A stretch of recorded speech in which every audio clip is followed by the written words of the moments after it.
নির্বাচন আসলে আপনারা যদি আমার সাইডে ভালো যোগ্য কাউকে পান তারা ভোট দিলেন, সমস্যা নেই।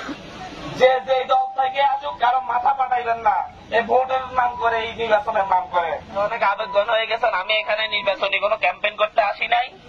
আমি আসছি আমার হাতিয়া, যেখানে আমি জন্মগ্রহণ করছি, যেটা আমার জন্মভূমি, সেটার জমি রক্ষা করতে আমি আসছি। আমি দেখে গেছি যে এই জমির, আমি এর আগে 1 মাস আগে দেখছি যে এই ব্রিজটা, এই রাস্তাটা আছে। এখন এসে আমার নিজের মানে হচ্ছে আবেগ, আমি নিজে আটকে রাখতে পারতেছি না। এখানে যাতায়াত করবে কিভাবে মানুষজন?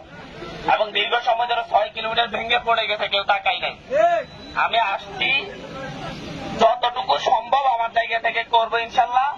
নির্বাচন আসলে আপনারা যদি আমার সাইডে ভালো যোগ্য কাউকে পান তারা ভোট দিলেন, সমস্যা নেই। আমার দাবি থাকবে না, বাট সবাই মিলে মিশে থাকেন। কেউ নির্বাচন ভোট করতে গিয়ে পিড়াপিড়ি করেন না, এইটা চাইবো আমাকে দাবি আপনাদের কাছে।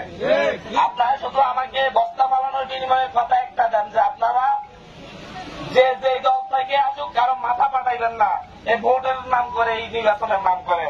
কারণ প্রত্যেকে পাশাপাশি, আজকে এখানে পাশাপাশি দাঁড়াচ্ছেন, কালকে মারামারি করে আরেক নেতার জন্য মাথা পাঠাইয়া বসে থাকবেন, লাভ কি? আমি আপনার কাছে চাইছি কি? শান্তি চাচ্ছি। কি এটা রাজি আপনারা? রাজি আপনারা? আপনারা দেশের নাগরিক, সম্মানের সাথে বসবাস করবেন। মারামারি হানাহানি আমাদের কাজ না। সবাই মিলেমিশে কিভাবে আমরা এটাকে সুন্দরভাবে করতে পারি, সবাই মিলেমিশে থাকলে দেখবেন এমনিতে 5 বছর অনেক পরিবর্তন হয়ে যাবে ইনশাল্লাহ। দোয়া করেন সামনে যেন আরো ভালো কিছু হয়, লটও আসে, আরো বস্তার কাজ আসে, এটার জন্য দোয়া করেন, আমরা চেষ্টা করবো ইনশাল্লাহ।